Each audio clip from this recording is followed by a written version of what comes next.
Hello, welcome to the second day of our mini Bible studies this week as we prepare for Sunday, November the 15th, the 24th Sunday after Pentecost. We're getting to the end here of the Sundays after Pentecost, and I'm pretty much ready to be done trying to figure out what number are we on. So welcome and thank you for joining me today. Today we're going to look at the Psalm for Sunday, Psalm number 90, verses 1 through 12. Lord, you have been our refuge from one generation to another. Before the mountains were brought forth, or the land and the earth were born, from age to age you are God. You turn us back to the dust and say, "Turn back, O children of earth." For 1,000 years in your sight are like yesterday, when it is past, and like a watch in the night. You sweep them away like a dream. They fade away suddenly like the grass. In the morning it is green and flourishes. In the evening it is dried up and withered. For we are consumed by your anger.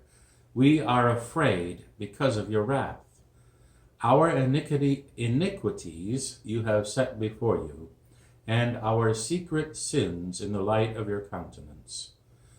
When you are angry, all our days are gone.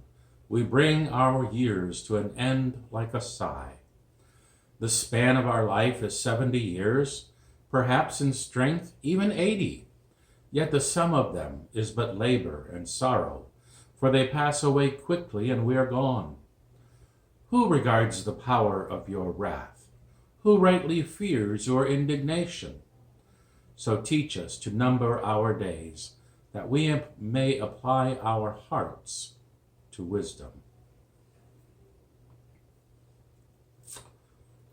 When one looks up Psalm 90 in the Bible, the preface may say something like, "A prayer of Moses, the man of God." Psalm 90 is the only psalm that is reported to be associated with Moses. Now, it's highly unlikely that Moses would have written this psalm. In Moses' day, people passed religious stories verbally from person to person or from person to group. Most likely, the connection with Moses was made because of a connection between the Psalm's theme of asking for wisdom in light of the brevity of human lifespan, and the fact that Moses died without being able to enter the promised land. Psalm 90 is a prayer, and it's also a meditation on God, humanity, and time. It explores a relationship between God and human beings, using the brevity of our lifespan as a main part of the human condition, which points us back to our hope in the eternal God. The eternal God is the one who is our dwelling place in all generations, the Creator since before the mountains were brought forth, has been God from everlasting to everlasting, and for whom 1,000 years are like yesterday or like a watch in the night. Humans, on the other hand, turn back to dust, are like a dream in the night, perk up like grass fed by the morning dew, but who fade and wither before the evening, and have a lifespan that is 70 years or perhaps 80 if we are strong. In light of how brief the human lifespan is when compared to God, or even compared to some of the elements of creation like mountains and oceans and such, Psalm 90 is a prayer for hope, couched in the theme of hope. The writer of the psalm hopes for what has not been seen, life beyond these mortal years. The Apostle Paul writes something similar in Romans chapter 8, verses 24 and 25. He says, "Now hope that is seen is not hope. For who hopes for what is seen? But if we hope for what we do not see, we wait for it with patience." The wisdom of the psalm teaches us that for humans to find true hope for today and true strength for tomorrow, we can only turn to the eternal God. Many people in our society will seek that fabled fountain of youth, although now it is sought out through healthy living, exercise, and sometimes pills and or elective surgeries. These thinly veiled attempts to deny our mortality are what the psalm prays against in verse 12. Teach us to count our days, that we may gain a wise heart.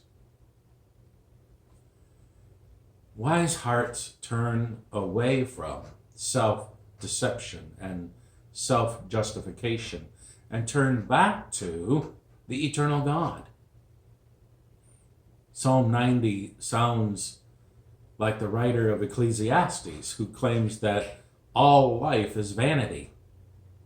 Psalm 90 carries pessimistic feelings that a mortal life is without purpose, this debilitating sense that nothing we do matters because death comes for all of us eventually, the horrible fear that there is nothing that we can do that is satisfying or will give us joy. Sadly, the Revised Common Lectionary leaves us in the midst of those pessimistic feelings at verse 12. So let me read for you the ending of the psalm, which shows more hopefulness in the prayer. I want to read for you verses 14 through 17, which we will not be sharing on Sunday because it's not part of the lectionary. Listen to this part. Satisfy us in the morning with your steadfast love, so that we may rejoice and be glad all our days. Make us glad as many days as you have afflicted us, and as many years as we have seen evil.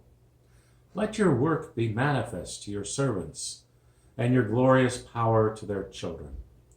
Let the favors of the Lord our God be upon us, and prosper us for the work of our hands. O prosper the work of our hands. Joy, satisfaction, gladness, these are all gifts made freely available, extended without condition by the Creator and by the Redeemer of everything and everyone.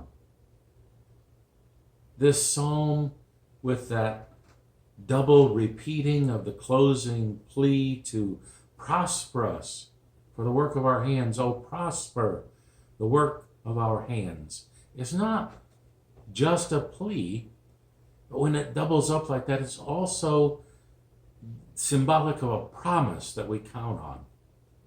And the promise is here that the work done by our mortal hands here on earth can make a difference. And it can make a lasting difference, especially when the Eternal One in heaven blesses the work.